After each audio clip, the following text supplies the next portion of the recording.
Nasa Lecao IT ako ngayon. Mabilis kang pumunta dito para sunduin ako pauwi.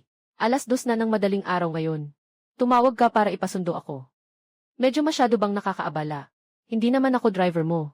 Yeswe, ang pinsan ko ay direktor ng EC sa kumpanya. Ang masundo ka ay swerte mo. Kung hindi ka susunod, ipapalayas kita ng pinsan ko. Heh! Akala ko hindi niya alam na ako ang boss. Anyway, natatakot ka ba? Kung natatakot ka, dumaan ka na dito. Magdala ka sa akin ng mainit na gata sa daan. Gusto kong uminom pagpasok ko sa sasakyan.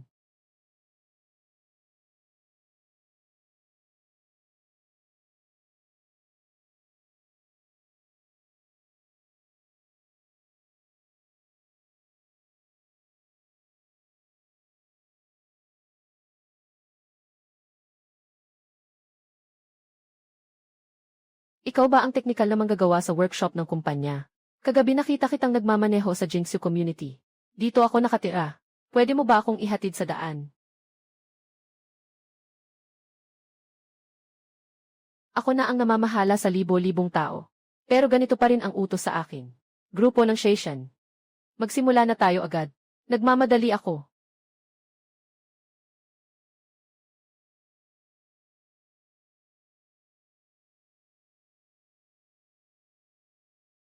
Walang kahit isang salamat. Ayos lang, bagong graduate, hindi pa marunong. Sa susunod, kapag umaga ka papunta sa opisina, tandaan mong huminto sa aking komunidad. Sakto, isakay mo ako. Ayaw ko ng amoy ng sigarilyo. Kahit na ito ang sasakyan mo. Pero huwag ka nang manigarilyo sa sasakyan sa susunod. Ngayon, mas maaga akong bumaba ng 3 minuto kaysa sa iyo. Mag-ingat ka sa susunod. Huwag mo na akong paabutin. Sobrang matigas ng upuan mo.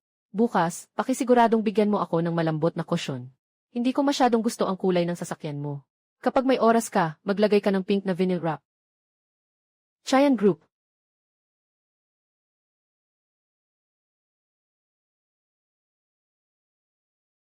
Pala ang direktor ng EET ay pinsan niya. Kaya pala ang yabang niya. Bakit hindi ka nagsasalita? Bakit hindi ka nagsasalita? Umalis ka na ba? Hindi pa, matutulog na ako. Mag-taxi ka na lang mag-isa.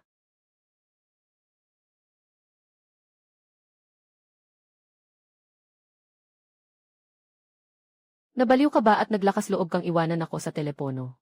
Alam mo ba na nandito lang sa tabi ko ang pinsan ko? Oh, at ano ngayon? Hindi mo ba ito naiintindihan? Hindi nakapagtataka na sa ilalim ka lang ng kumpanya nagtatrabaho.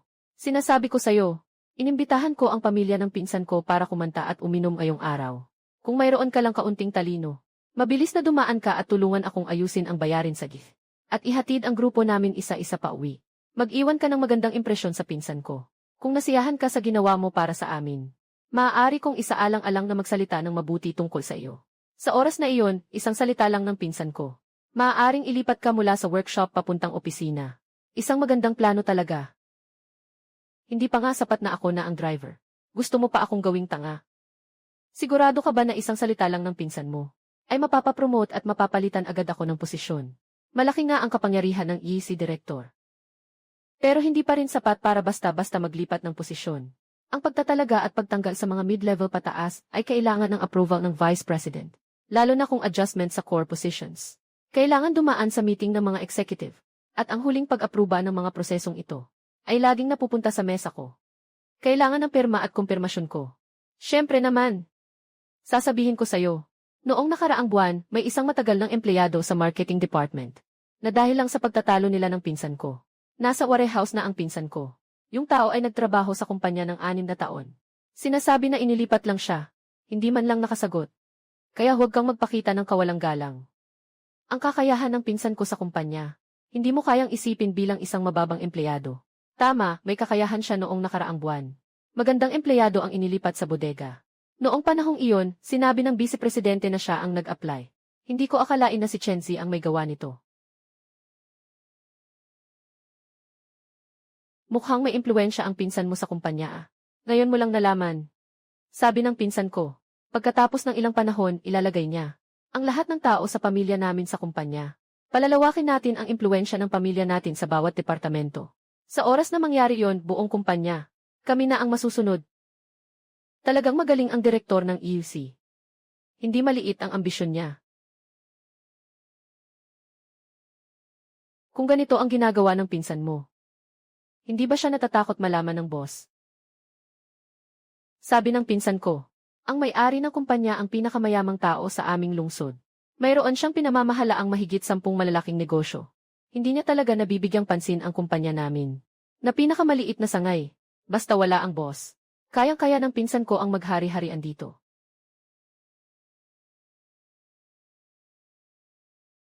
Pala ay may peste sa loob ng kumpanya. Kaya pala hindi umasenso ang kumpanyang ito. Darating ka ba o hindi? Sasabihin ko sa'yo, kapag pumasok na ang pamilya namin sa kumpanya, lahat sila ay magiging mga leader mo. Kung hindi mo ako pakikisamahan ngayon, may mga pagsubok kang darating sa hinaharap. Sa totoo lang, hindi ako mahilig makisama sa iba. Kung ganito kayo kaabilidad bilang pamilya, sige, maghanap ka ng paraan para makauwi. Manggagawa sa mababang antas. Huwag kang magtangkang sumalungat sa akin, maghintay ka. Hindi lang kita ipapaalis sa trabaho sa pinsan ko. Pati ang buong industriya ay ipapasara ka.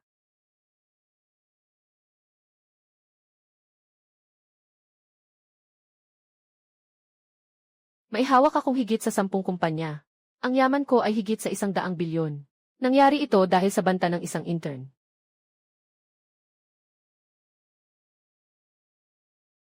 Hanapin ang Wei Zengxin, turuan siya. Isang ordinaryong EC director lang. Hindi siya maaaring magkaroon ng ganitong kalaking kakayahan. Mukhang ang peste ay nakapasok na sa matataas na posisyon. Piliin, ipaalam sa lahat. Bukas ng umaga, 9:00. Magpatawag ako ng General Assembly para sa lahat ng empleyado. Lahat ay kailangang dumalo. Hindi pwedeng magpaalam. Natatanggap, Boss Lin. 01-6.0.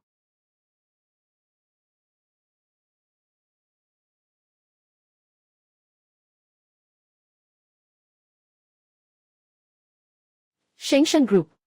Tangday Garden. Shengshan Group.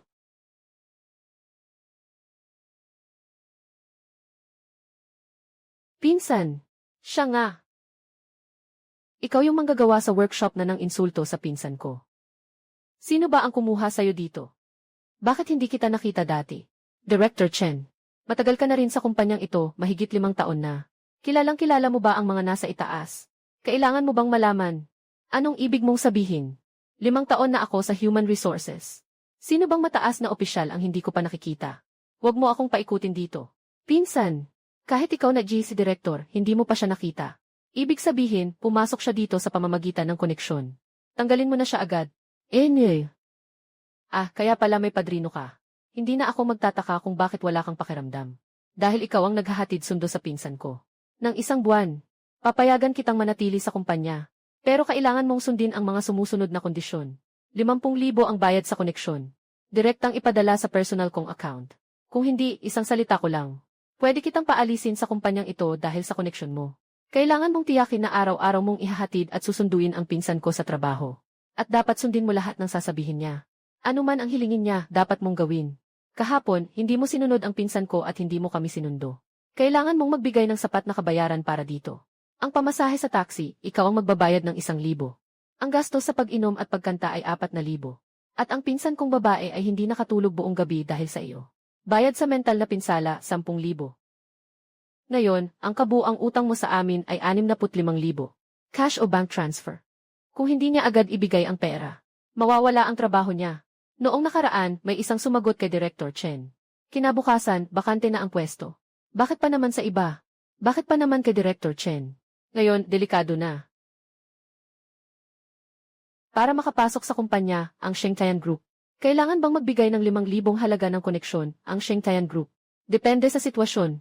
Tulad ng sa iyo, walang dumating na tao sa pamamagitan ng wastong proseso ng pagkuha. Bilang direktor ng Departamento ng Tao, tutulungan kita sa mga dokumento. Ayusin ang mga record. Hindi ba dapat may kaunting bayad para sa hirap? Tama nga. Kaya't ang pinsan ko ay handang tumanggap ng iyong pera. Iyon ay dahil pinahahalagahan ka niya. Parang ako na sumasakay sa iyong sasakyan. Iyan din ay iyong swerte. Ano kung tanggihan ko? Tanggihan. Sasabihin ko sa'yo. Ngayon, personal na darating ang boss ng kumpanya. Para sa isang pulong ng lahat ng empleyado.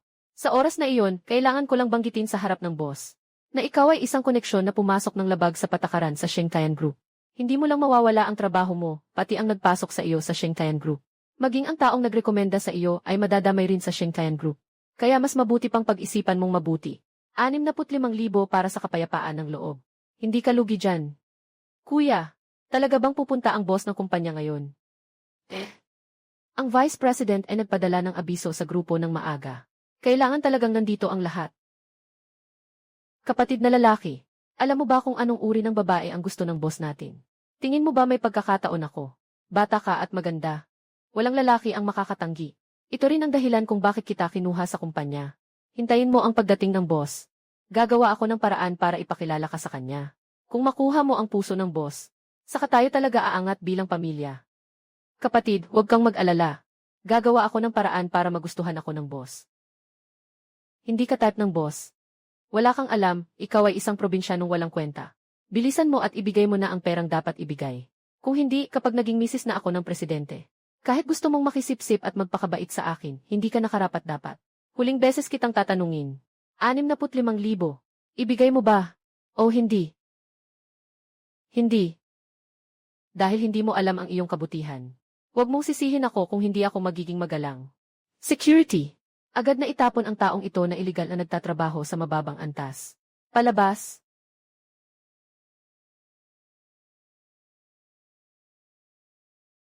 Ang taong ito ay walang kahit anong depensa. Baka may koneksyon siya, ano? Huwag nang makialam sa mga bagay na iyon. Hintayin ang utos ni Director Chen bago kumilos. Huwag munang kumilos. Baka kamag-anak ito ng isang mataas na opisyal. Narito na si Vice President Wang. Magandang araw, Vice President Wang.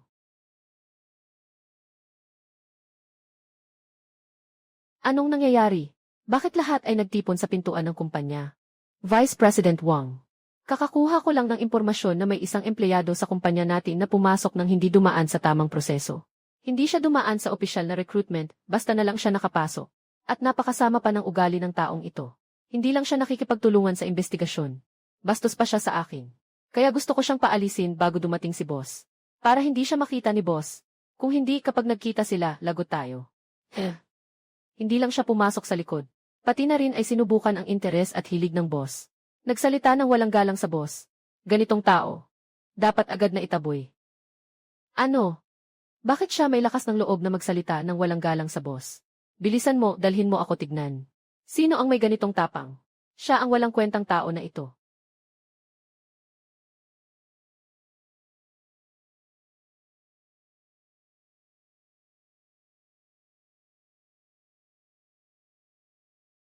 Boss. Ginoo. Pangalawang Pangulo Wang. Ano bang kalokohan ito? Siya lang. Boss. Paano ito posible? Tama ka, Vice Presidente Wang. Baka hindi ka nakatulog ng maayos kagabi, naguguluhan ka. Isang mababang teknikal na manggagawa na araw-araw ay pumapasok sa workshop. Paano siya magiging boss? Ang boss natin ay ang pinakamayaman sa lungsod. May higit sa 10 kumpanya sa ilalim niya. Mayaman na mahigit sa 100 bilyon. Siya. Nakadamit mula sa Tayange. Nagmaneho ng sasakyang nagkakahalaga ng 10,000. Walang kahit anong hitsura ng isang boss. Hindi ba't palagi siyang nakikisama sa mga manggagawa sa ibaba? Saan siya kahawig ng malaking boss? Noong nakaraang linggo, nandoon pa ako sa kantina. Nakikita ko siyang kumakain parang tayo rin. Diyang 12 yuan ang pagkain niya. Minsan pa nga nakikita ko siyang tumutulong mag-ayos ng makina ng iba. Isang malaking boss. Nagagawin ang ganitong trabaho namin. Vice President Wang. Hindi ka ba naloko nitong mangkukulam na ito? O sinabi ba niya sa inyo ang kung ano? Kaya kayo nagkaroon ng maling akala.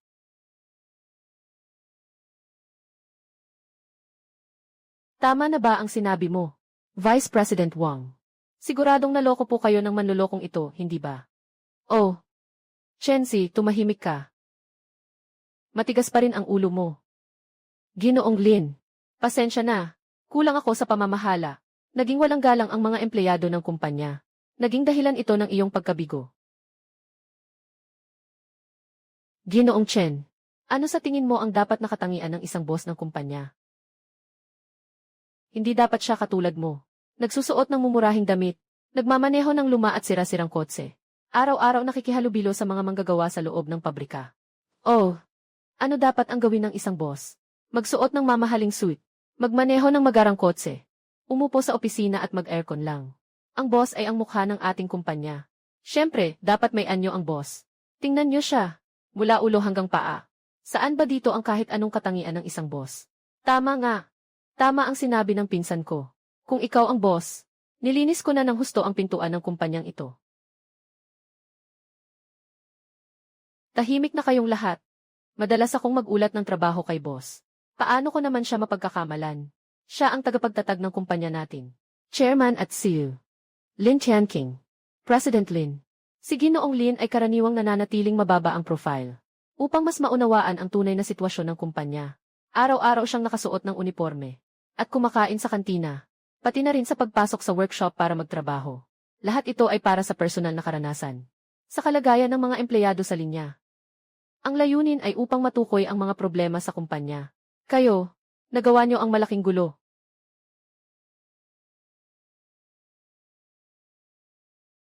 Vice Presidente Wang. Ikaw, sigurado ka bang siya talaga si General Lin? Siyempre, hindi ko naman kayang gawing biro ang ganitong bagay sa harap ng lahat. Chenzi at Chenzi. Ang lakas ng loob mo talaga. Nang daring mong humingi sa harap ng maraming tao, ng 65,000 piso bilang bayad sa koneksyon, at bayad sa pinsala sa isip. Alam mo ba na pinapalalim mo ang iyong sariling libingan?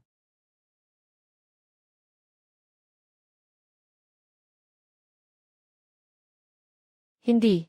Impossible. Ikaw, paano ka naging boss? Ano nga ulit yung sinabi ng babae tungkol sa pagdila ng pintuan? Ayos na ngayon. Hindi na kailangang dilaan. Pwede ka nang mag-empek at umalis diretsyo. Simula ngayon, walang gagalaw. Yung nakasuot ng uniforme ang boss.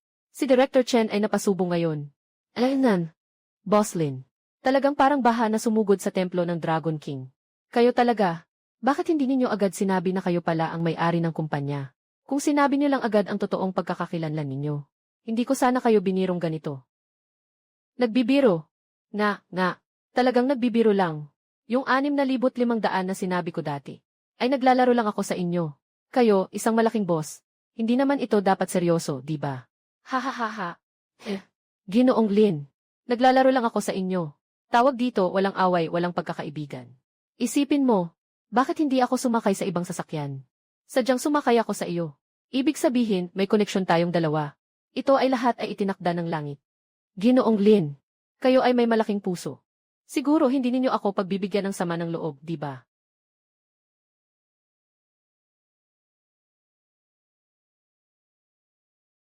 At saka, sumasakay ako sa sasakyan ninyo.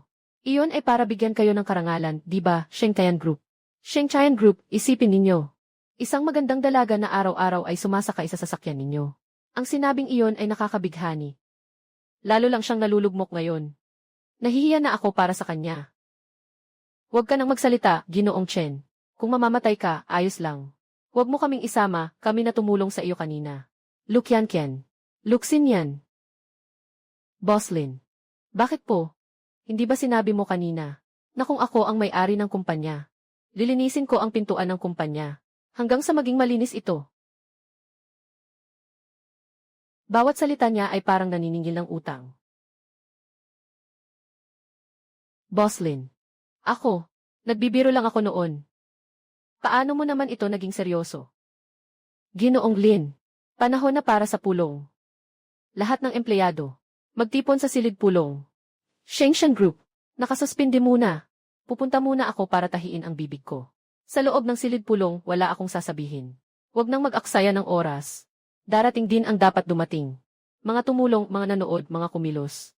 Walang makakataka sa loob ng silid pulong.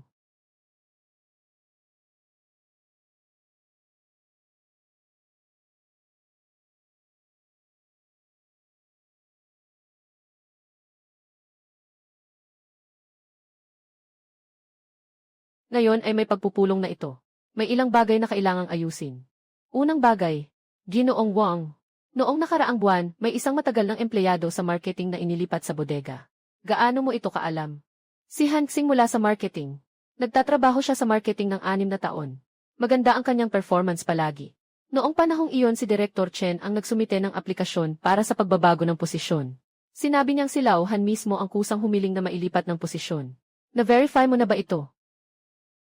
Ako. Tinanong ko si Director Chen. Sabi niya, nakumpirma na raw niya ito kay Lao Han. Director Chen. Sigurado ka bang si Lao Han mismo ang humiling ng paglilipat ng posisyon? Ginoong Lin. Talagang si Ginoong Han ang nag-apply ng kusa. Narito ang kanyang sinumpaang aplikasyon. Talaga. Bakit nang ipinadala ko ang tao para imbestigahan ito? Sinabi ng asawa ni Ginoong Han na dahil nagkaroon kayo ng pagtatalo at siya ay pinilit na ilipat sa bodega. Malungkot. Kaya nga na-diagnose siya ng katamtamang depresyon. Nasa ospital pa rin siya ngayon. Si Lao Han ay isang matagal ng kawani, 16 na taon na. Sasabihin lang na ililipat. Pero ang totoo, ginamit lang siya. Kumpiska ako, taga-imbakan ako. Imbakan. Nang dumating si Lao Han, pula ang mga sulok ng kanyang mga mata. Nagtulungan kami sa shift sa loob ng 3 buwan. Hindi ko siya nakita nang umiti kahit isang beses.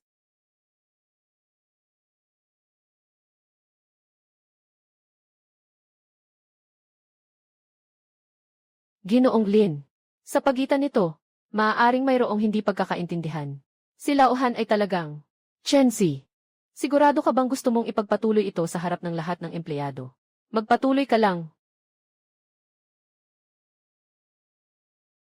Kanina, sinabi mong si Lao Han ang nag-apply. Ngayon, tahimik na siya. Parang nakasama ako ng magnanakaw sa 5 taon na ito. Noon, akala ko magaling si Director Chen. Ngayon, mukhang hindi. Ang buong departamento namin ay pag-aari ng pamilya niya. 5 na ang taon mo sa kumpanya. Tama ba? Ginoong Lin. 3 buwan na. Sa loob ng 5 taon, ni isang araw ay hindi ako nagpahinga.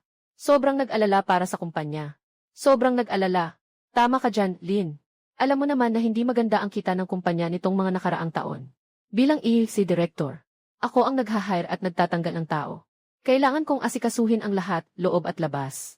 May mga bagay na baka hindi ko nagawa ng tama. Pero lahat ng iyon ay para sa kapakanan ng kumpanya. Talagang para sa kumpanya, ha? Kaya ka naniningil ng relationship fee sa mga empleyado ng kumpanya. Para rin naman sa kapakanan ng kumpanya. Ginoong Lin, yung perang kinuha ko. Ginamit ko lahat yon para ayusin ang mga koneksyon ng kumpanya. Alam niyo rin naman, mahirap na ngayong mag-hire. Yung mga magagaling, inaagaw na ng ibang kumpanya.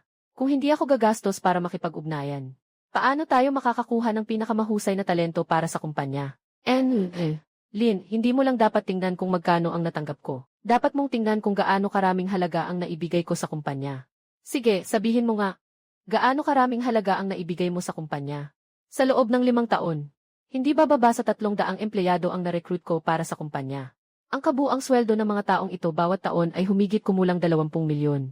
Ngunit ang kita na kanilang nalikha para sa kumpanya ay hindi bababa sa 100 milyon.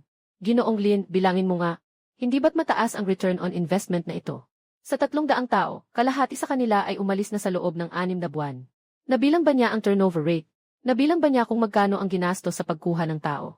Ang mga naglikha ng kita ay ang mga frontline na empleyado na nagtatrabaho ng overtime. Hindi ito nilikha ng mga tao sa opisina na nagtatak ng selyo. Talagang maganda ang pagkakaayos ng mga numero. At si Ginoong Han, nagtatrabaho siya sa marketing department sa loob ng 6 na taon. Bawat taon, nagdadala siya ng hindi bababa sa 10 milyong kita para sa kumpanya. Bakit mo siya ililipat sa bodega? Gaano karaming halaga ang maibibigay niya sa kumpanya? Boss Lin, iba ang sitwasyon ni Lao Han. Masyado siyang mainitin ang ulo. Naging mayabang siya dahil sa mga nagawa niya. Malaking epekto ito sa samahan ng team. Bilang si Director, para sa ikabubuti ng lahat, kailangan lang natin siyang ilipat. Ginagawa rin natin ito para sa pagkakaisa ng kumpanya natin. Hindi ito laban sa kanya bilang tao. Alaynan, anong si Manghan daw ay mayabang? Baliktad yata ang sinasabi nila. Mukhang magsasalita na ng seryoso si boss.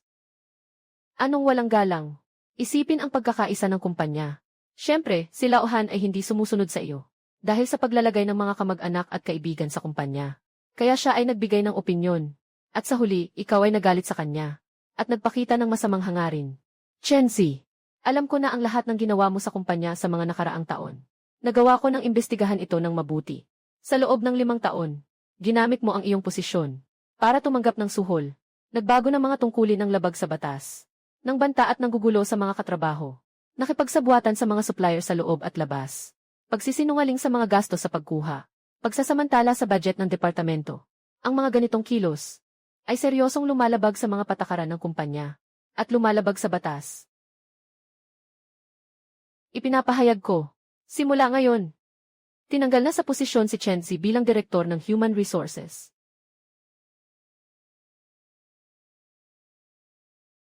Hindi mo maaring gawin yan, Ginoong Lin. Ako, sa mga taong ito sa kumpanya, wala man akong mga nakamit pero may mga sakripisyo ako. Sakripisyo, inilipat mo ang isang empleyadong nagtrabaho ng 6 na taon sa bodega. Pinilit mo siyang magka-depress. Ito ang tinatawag na sakripisyo. Ginawa mong parang likod bahay ng pamilya mo ang kumpanya. Pinapasok mo ang mga koneksyon mo. Ito ba ang tinatawag mong pagsusumikap? Ginamit mo ang kapangyarihan para sa sarili mong interes. Tumanggap ka ng suhol at tinakot ang mga katrabaho. Ito ba ang tinatawag mong pagsusumikap? Araw-araw nakikita ko si Mang Han sa bodega. Payat na siya, halos di na makilala. Tanungin mo siya kung anong nangyari. Ngumiti siya at sinabi na wala, kung alam ko lang na ganito. Mapipilitang magdusa ng depresyon ang isang empleyadong 6 na taon na sa kumpanya. May mukha pa siyang umupo dito. Puno ng dugo ng tao ang ilalim ng upuan. Chenzi, huwag mong isipin na hindi ko alam. Sa mga taong ito, nakakuha ka ng hindi bababa sa ilang milyong mula sa kumpanya. Ang halagang ito ay dapat mong ayusin sa pulis. Tumawag ng pulis.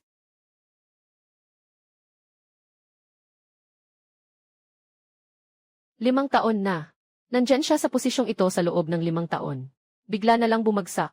Bago dumating ang pulis. Huwag mong papasukin ang kahit sino sa pintong ito.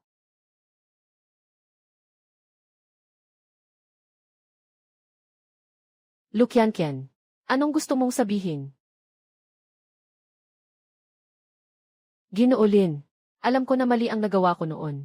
Hindi ko dapat kausapin ka ng ganito. At hindi ko rin dapat pinapayagan kang maging driver ko. Pero talagang hindi ko sinasadyang gawin yon. Kung alam ko lang na ikaw ang boss. Kahit patayin mo ako, hindi ko gagawin yon. Siyempre alam ko. Sa huli, gusto mo pa ring maging asawa ng presidente. Lin, subukan mong isipin sa ibang paraan. Sa loob ng 1 buwan, araw-araw tayong sabay pumapasok at umuuwi sa trabaho. Hindi ba't ito ay isang uri ng tadhana? Hindi ko kayo itinatago. Sa totoo lang, sa loob ng 1 buwan na ito, ako'y talagang nahulog na sa iyo. Ang dahilan kung bakit lagi akong sumasakay sa iyong sasakyan, ay dahil sa tingin ko'y napakakaakit-akit mo. Kaya't nais kong makasama ka ng mas madalas. Baka maaari mo akong bigyan ng isa pang pagkakataon. Kilalanin mo ako muli. Sa tingin mo posible ba yan, Lukiankian? Pumasok ka sa trabaho sa pamamagitan ng koneksyon. 1 buwan na sa trabaho. Masama ang iyong pagganap. Umaasa sa proteksyon. Nang aapi ng mga katrabaho. Nang hihikbi sa mga leader. Pagkakaiba ng publiko at pribado. Arrogant ang ugali. Hindi kailangan ng kumpanya ang ganitong tao. Mula ngayon, tinanggal ka na.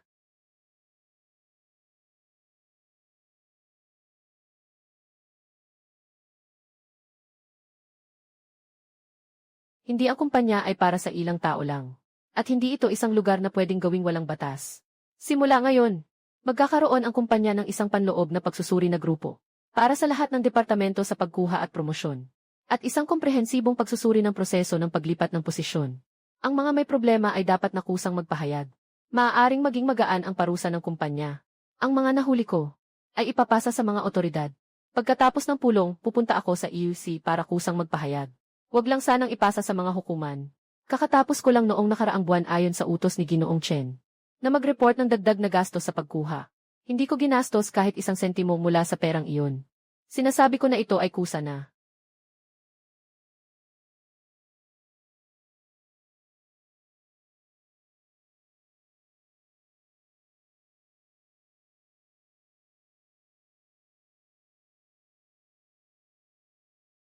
Bakit hindi ka pa umalis? Ginoong Lin, gusto ko sanang makipag-usap sa inyo. Walang dapat pag-usapan.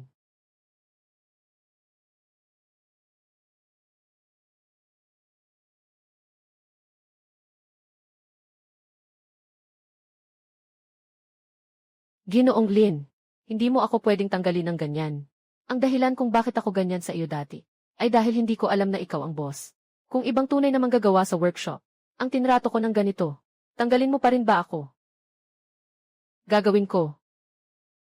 Hindi ako naniniwala. Impossible. Kung ang inutusan ko ay isang karaniwang manggagawa, hindi mo ito papansinin. Tinanggal mo ako hindi dahil may nagawa akong mali, kundi dahil nasaktan ko ang iyong pagmamalaki. Talagang walang pag-asa si Lukian-kian. Mukhang hindi mo pa rin nauunawaan ang iyong pagkakamali. Kung nagmamalasakit ako sa iyong pang-iinsulto, hindi ko sana pinabayaan na paulit-ulit mong masagi ang aking sasakyan. Sa loob ng mahigit 1 buwan, at hindi ko sana pinabayaan na umabot ito sa ngayon.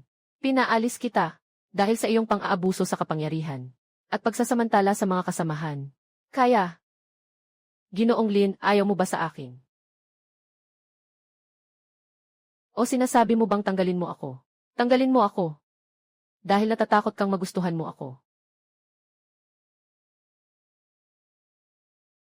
Sa tingin mo ba ay may karisma ka? Ginoong Lin, alam kong mali ang mga ginawa ko noon. Pero makakapagbayad ako sa iyo. Sa anumang paraan. Ikaw lang ang namamahala sa napakaraming kumpanya. Siguradong nakakapagod iyon. Bilang isang lalaki, hindi ba? Gusto mo ng isang katulad ko? Bata at maganda na babae. Nakakatulong ba ito para mabawasan ang stress mo?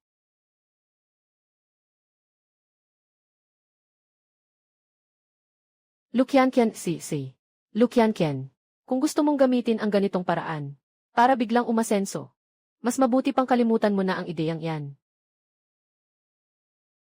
Lin, kaya talaga kitang bayaran o tumbasan. Lukian-kian, bumaba ka ng sasakyan.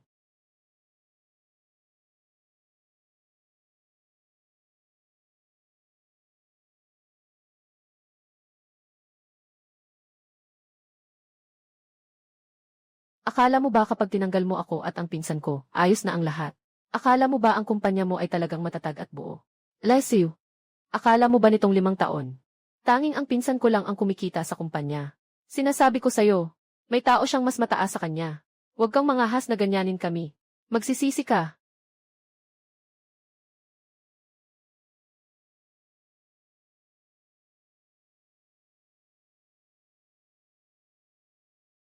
Ang hinihintay ko ay ang taong iyon.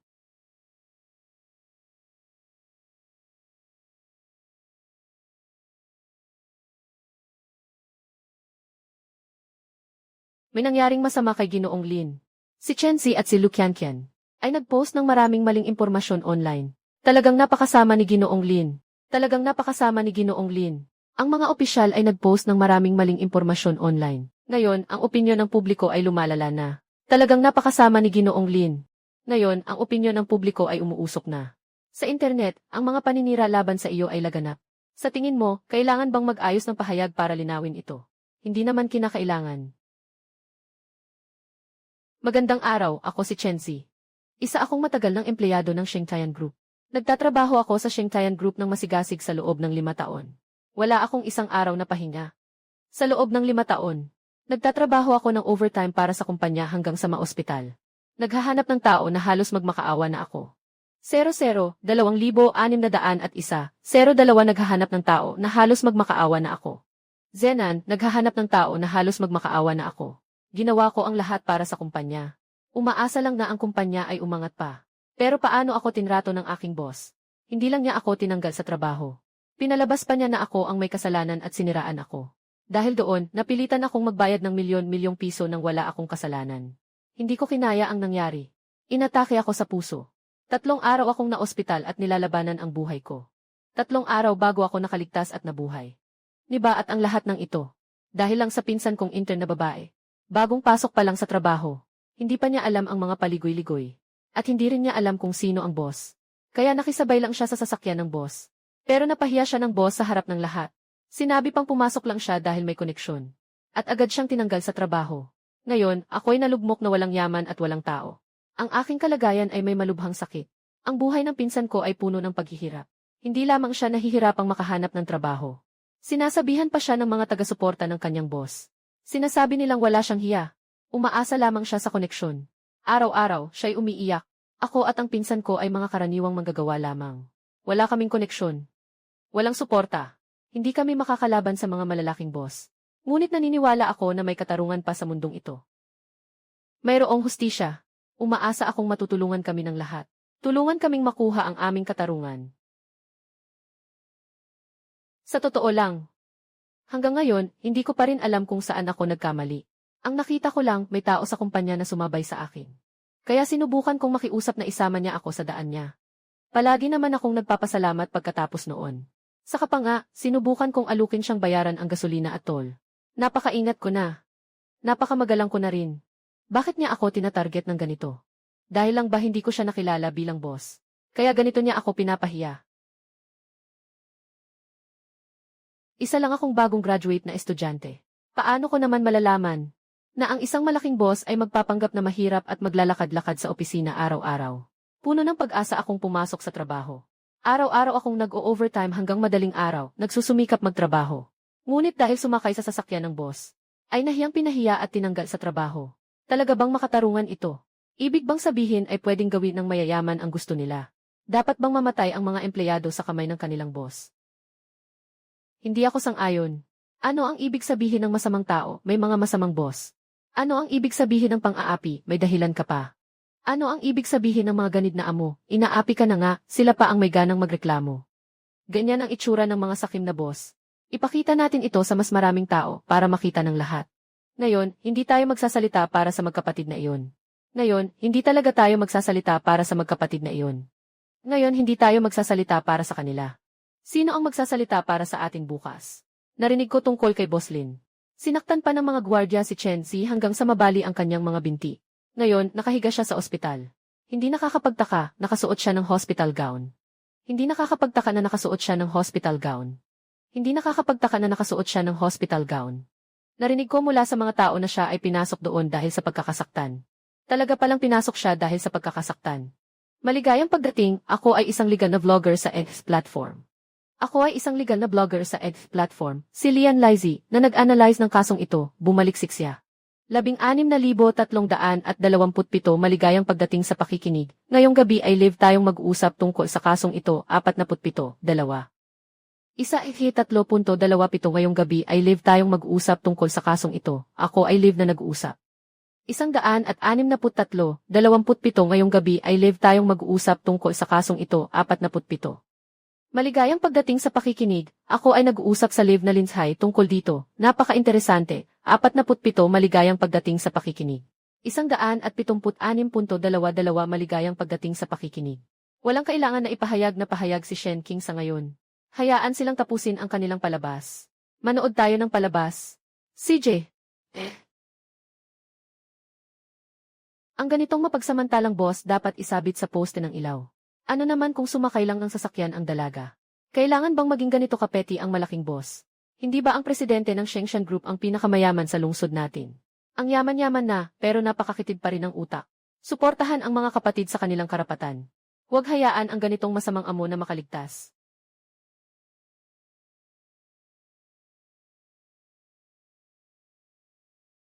Kailangan bang maglabas ng pahayag si Ginoong Lin para linawin ito? Mabilis na umuusad ang isyu ngayon. Kung hindi, lahat ay nasa panig ng kabilang partido. May 3 self-media accounts na ang naglabas ng malalim na pagsusuri. Lahat ay nasa panig ng kabilang partido. May 3 self-media accounts na ang naglabas ng malalim na pagsusuri. Lahat ay nasa panig ng kabilang partido. Huwag magmadali. Maglalabas tayo ng pahayag ngayon. Ang iba ay iisipin lang na naglilinis tayo. Naghanda sila ng kalahating buwan bago naglabas ng unang bala. Siguradong may natitirang supply sa bodega ng bala. Hintayin nating maubos nila ang lahat ng bala. Hintayin nating matapos ang kanilang palabas. Hindi pa huli para tayo'y umangkop. Sige, Ginoong Lin. Ano ang kailangan kong ihanda? Double-check ang naunang inihandang ulat ng investigasyon. Suriin muli ang katumpakan ng datos. Nakahanda ako anumang oras. Maghintay ka ng aking abiso bago magpadala. Minsan, kay Ginoong Lin.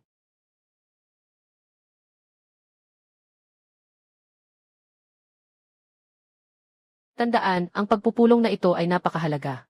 Kailangan ng maayos na paghahanda para dito. Nakaregister sa loob ng 3 araw. May organisasyon at pormasyon 2035000071002 Dels. Masamang amo may organisasyon at pormasyon. May organisasyon at pormasyon. Handa na. Bumili pa ng mga troll para mag-udyok. Nagtatrabaho ang pinsan ko sa kumpanyang ito. Sariling mata ang nakakita sa amo na iyon. Pinagsampalang kang ng harap-harapang bata. Higit pa roon. Nabali pa ang hita ni Chen Xi. Nabali ang 3 piraso ng buto ng tuhod niya. Hindi na siya makakatayo kailanman. Sobrang superficial lang ang alam ninyo. Ang tunay na dahilan ay, 21.25 ang tunay na dahilan ay 1700 at 187. 21.25 gusto niyang ipasunod ang dalaga 1780 167. 21.25 pero ayaw niya 1780 167. 21.25 kaya nagalit siya at pinatalsik ang tao 1780 167. Magsalita ng chismis. Tumakbo para ituwid ang balita. Buti na lang. Nakapaghanda na ako.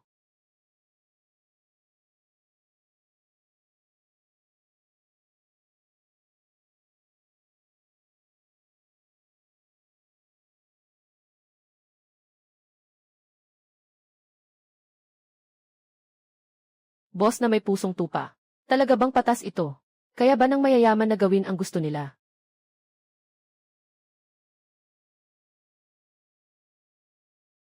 Bangko. Bangko.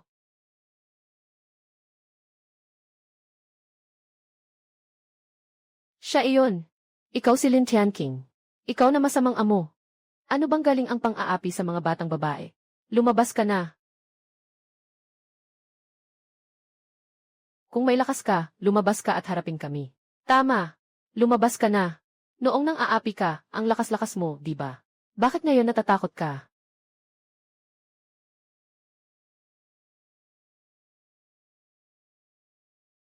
Ang investigasyon ay nakumpirma na. Walang maling baybay. Kumpleto ang ebidensya ng datos. Maari nang ilabas anumang oras. Maaari nang simulan. Nakuha, Ginoong Lin. 2023 taon 15 buwan.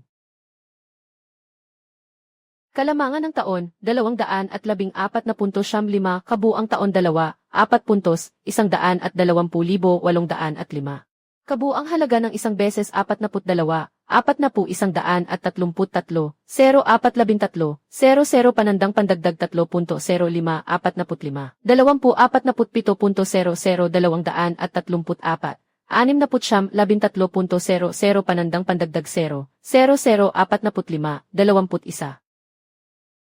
Pahayag ng bagong kuryente 22, 00, 217, 0315, 00 panandang pandagdag 4, 05, 22, 00 kabuang halaga ng isang beses 42, 41,133, 0413, 00 panandang pandagdag 3, 05, 45, 20, 47, 00 234, 13, 00 panandang pandagdag 4, 00 45, 21.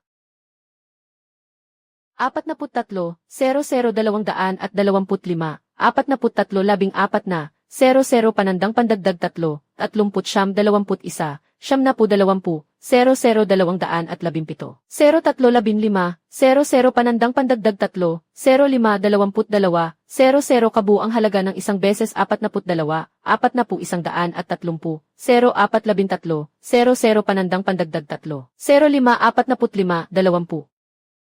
Tungkol sa katotohanan ng pang-aapi ni Chenzi sa mga empleyado.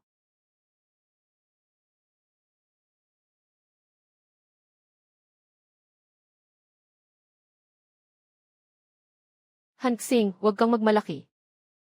Inayos ko ang pagpasok ng pinsan ko sa marketing department. Iyon ay dahil pinahahalagahan kita. Kung may isa pang hindi mo sasabihin, gagawin kong hindi ka makasurvive sa industriyang ito. Hindi ka naman ganoon kagaling. Bukas ay pupunta ka na sa bodega para mag-report. Gusto kong makita kung ano ang magagawa mo sa bodega. Gusto kong makita kung ano ang magagawa mo sa bodega. 0.0000025 araw. Gusto kong makita kung ano ang magagawa mo sa bodega positibo 0011 0.0006 25 araw. Nagtrabaho ako sa kumpanya ng 6 na taon. Hindi ako nakasakit ng sinuman. Dahil lang sa hindi ko sinang-ayunan si Chenzi na ilagay ang pinsan niya sa aking koponan. Naghihiganti siya sa akin.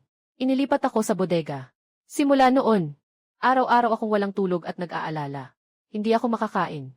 Nangayayat ako ng mahigit 20 pounds. Sabi ng doktor, nagka-moderate depression ako. Inirekomenda niya akong magpa-ospital. Wala nang trabaho ang asawa ko. Nasa paaralan pa ang mga bata. Chenzi, sinira mo ang aking karera. Sinira mo ang aking buhay. May mukha ka pang magbenta ng awa online. Totoong pagganap ni Lukian Kian sa loob ng 1 buwan. Ang mga sumusunod na nilalaman ay mula sa orihinal na datos ng sistema ng pagdalo ng kumpanya. Mga record ng surveillance sa opisina at dashcam ng sasakyan. Nakalate ng 22 minuto 12:00 siyam 6.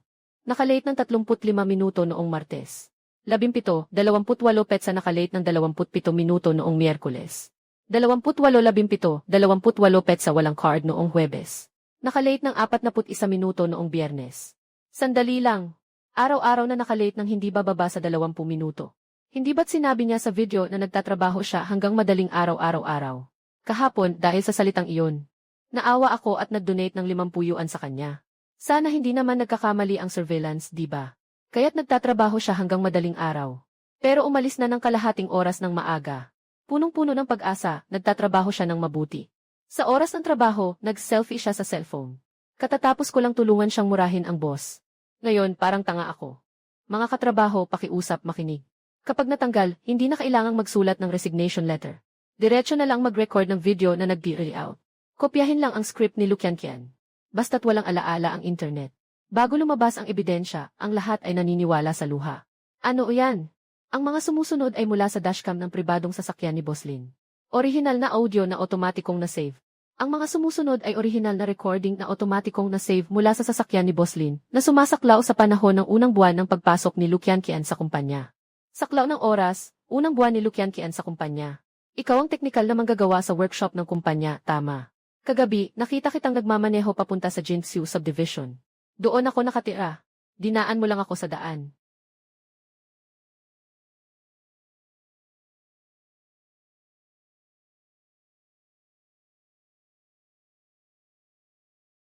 Kakarinig ko lang ng dashcam recording mula simula hanggang dulo. Hindi ko ni fast forward. Sabi niya sa video, lagi siyang nagpapasalamat. Nag-alok pa siyang magbayad ng pamasahe.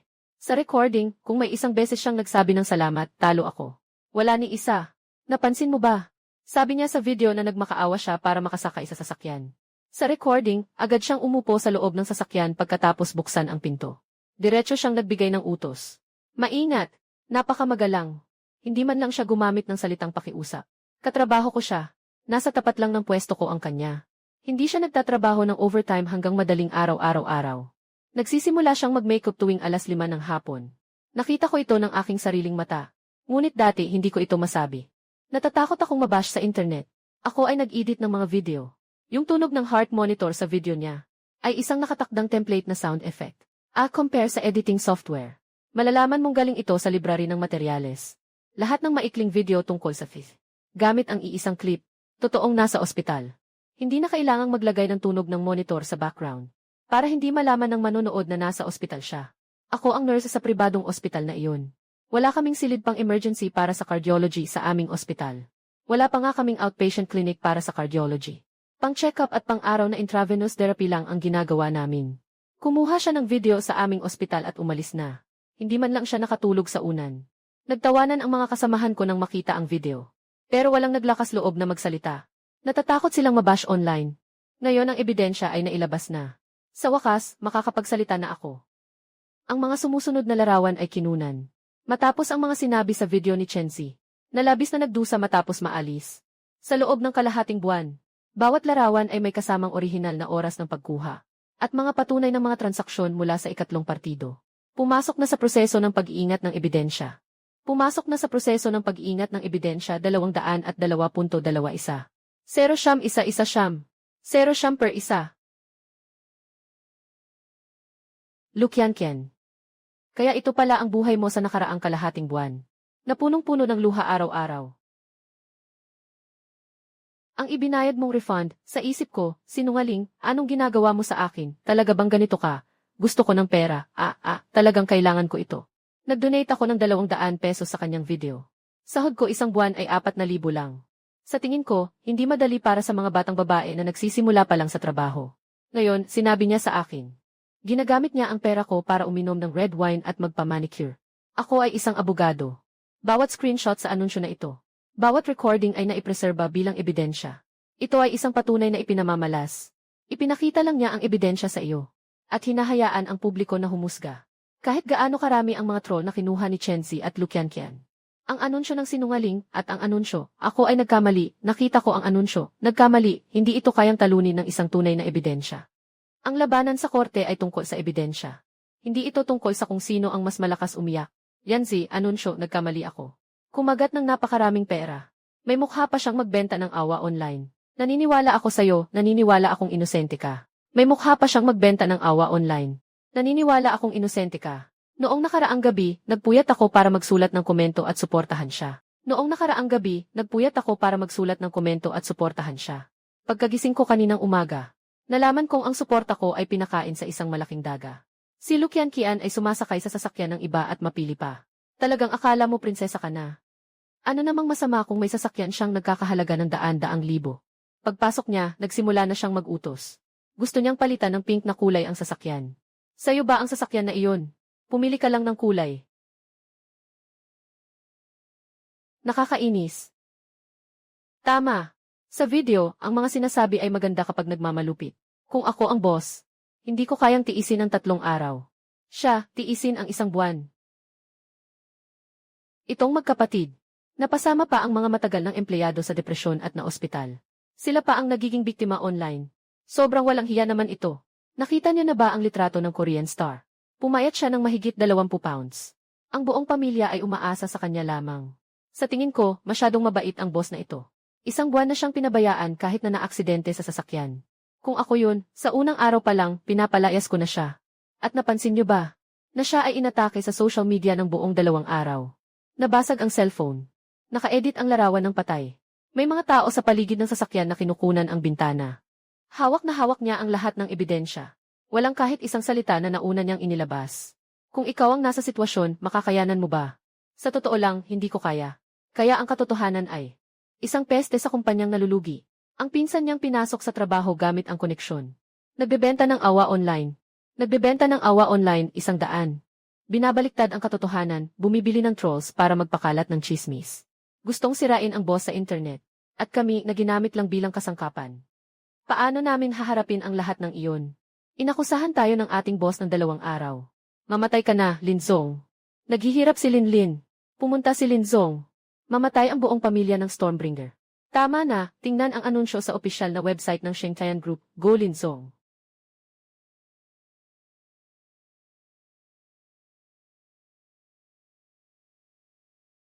Lahat ay naayos na. Ngunit may isang tao, Shengtayan Group. Ngunit may isa pang tao, na hindi pa naasikaso.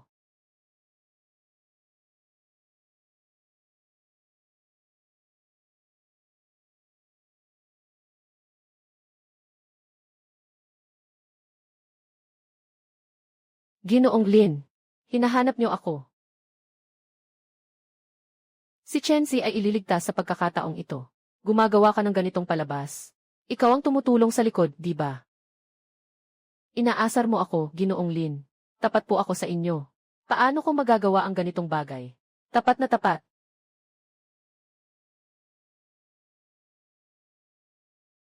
Kung ganoon, ipaliwanag mo sa akin. Bakit ang mahigit 3 milyon na bayad ni Chenzi ay kalahati na punta sa account ng asawa mo? 500,000, 260,000.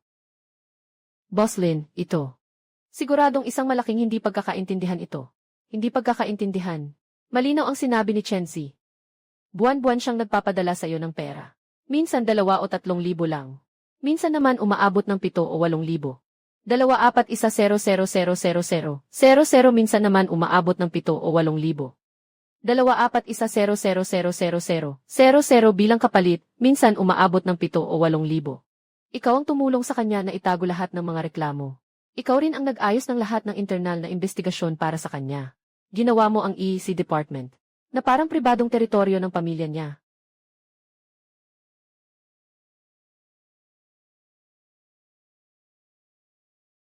Yung voluntaryong aplikasyon ni Hansing na ilipat sa bodega. Ikaw rin ang pumayag, hindi ba? Sabi ni Chenzi.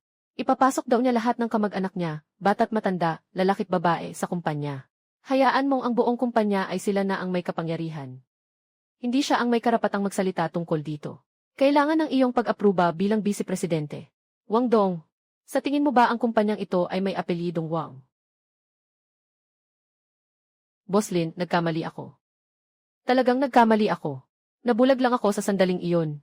Nahila ako ng batang si Chenzi. May mga magulang akong umaasa sa akin at mga anak. Bigyan niyo ako ng isang pagkakataon. Sheng Chayan Group.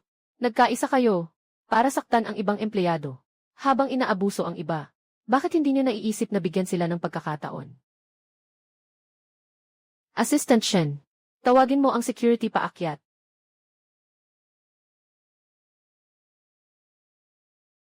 President Lin. President Lin, President Lin. Hindi po kayo pwedeng ganyan. Nagtrabaho ako ng 7 taon para sa kumpanya.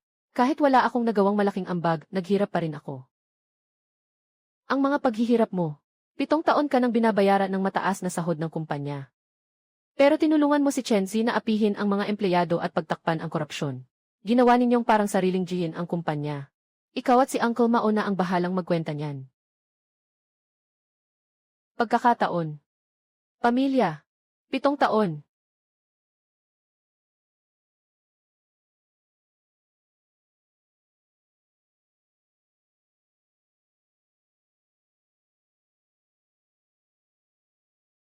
Siya si Deputy Wang. Kahit siya ay dinala palayo. Akala ko dati abala lang siya sa trabaho. Masyado siyang mainit ang ulo. Ngayon ko lang nalaman na ang lahat ng galit niya ay para itago ang ganitong bagay. Noong nakaraang buwan, sinabi pa niya sa pulong ng lahat. Ang interes ng kumpanya ay higit sa lahat. Nagbasa siya ng buong 1-0 minuto ng deklarasyon ng integridad. Ngayon, tingnan mo ang sitwasyong iyon. Dapat sana inaitala ko ito. At pagkatapos ay kumpara ito sa eksena ngayon.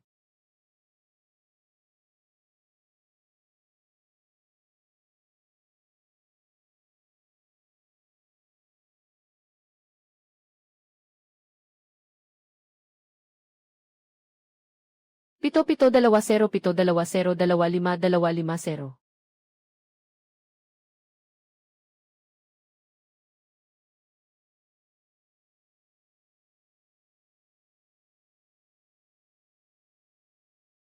Ginoong Lin.